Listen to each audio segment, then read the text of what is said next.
So as people know, I'm Joshua B. Butler the fourth. The fourth means I'm the fourth generation of African-American men that have survived the wilderness of North America. I come from a political background, and although I had no interest initially in being in politics, my grandmother made history in Milledgeville, Georgia, by helping Colin Powell become a congressman in New York and by helping Jimmy Carter become a president of the United States. I was born here. I didn't fly here. So I know the Atlanta value, and when we talk about Atlanta, that extends to East Point, College Park, and because of our history, which started not in 1972 with Maynard Jackson, but well into the turn of the 20th century with John Wesley Dobbs, there was a culture established of how we work together to solve our problems. And that's what I'm most proud of. Being from Atlanta, we know that we have a friendly competition, but we're always trying to uplift other people as we rise. And that's one of the best homegrown values and secrets that we have as native Atlantans. People say there's an Atlanta way, and there is. We cooperate with one another. I graduated from Mays High School with a 3.99 GPA, went on to Morehouse College, turned down a scholarship to MIT, the #1 engineering school in the world, to go to Morehouse College. And I tell you, sometimes I think, but maybe I should have gone to MIT. But one thing that Morehouse taught me, which is most valuable, is it taught me knowledge of self. It gave me the self-esteem that I needed to, no matter what my past, whatever troubles that I go through, always believe in me and do what's right for the people. So I'm proud of that heritage. I come from a loving family with a mother and a father who instilled to me the values of community and helping others. So that's who I am. Some of the things that I like to do is I go to the gym regularly, I go hiking regularly, and I just got nominated for my promotion for my 10th degree black belt in martial arts. So I'm very proud of that fact. And that's who I am.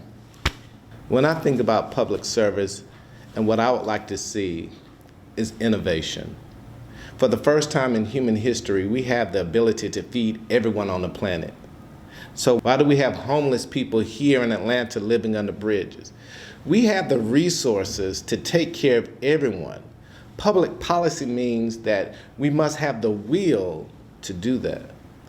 Being a public servant and representing East Point has been one of the greatest privileges of my life.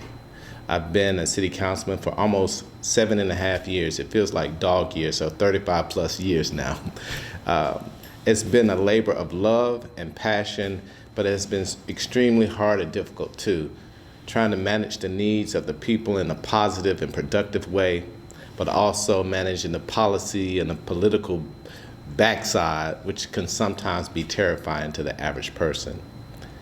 One of the things that I'm very passionate about, and my future vision for this city, is one, redevelopment.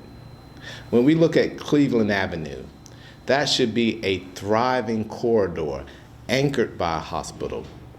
I would like for us to make sure that we bring back our health care, our emergency hospital to our area, but not only do that, but bring it back in a way that we uplift all of Cleveland Avenue, where we have mixed-use development, we have people living there in density, and we have doctors and people who support doctors live, work, and play surrounded around a hospital infrastructure. In addition, I'm passionate about redeveloping some of our troubled corridors, where we haven't had redevelopment and investment for decades. The Headland and Delowe area. There are shopping plazas on Washington Road that were constructed in the 1960s that have not had any meaningful redevelopment since that time.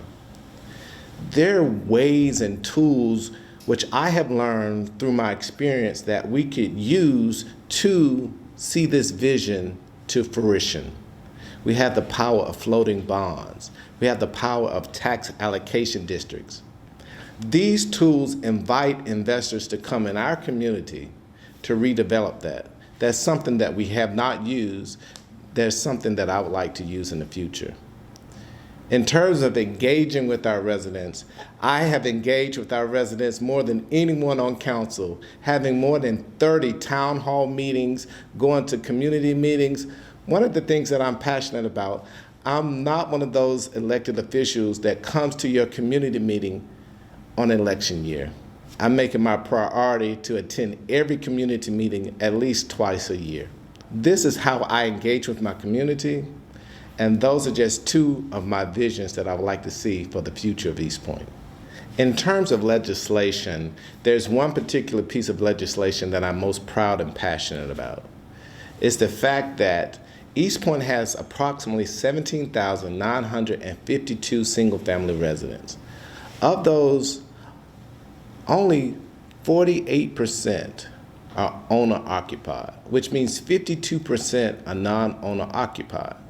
What I would like to do is charge a fee, $250 per year for those single-family homes that are non-owner occupied. This would raise $2 million for the city. And how would I like to spend that $2 million?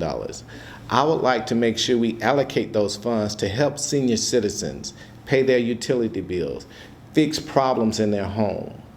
Also, it could be used to keep our communities clean and beautiful.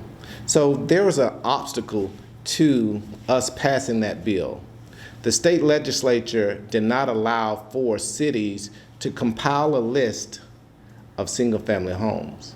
So I went to work, and I worked with my state legislators. And I'm proud to announce that the state changed the law, so now that we can make a list of those properties so that we can speak with those homeowners that charge rent, charge an annual fee, so that we can bring in an additional $2 million that we would like to allocate to our seniors. That's one of my most passionate and proud moments. So now I get to reintroduce that legislation here in East Point so that we can grow our general fund, so we can have targeted dollars to help our seniors so they can age in place gracefully.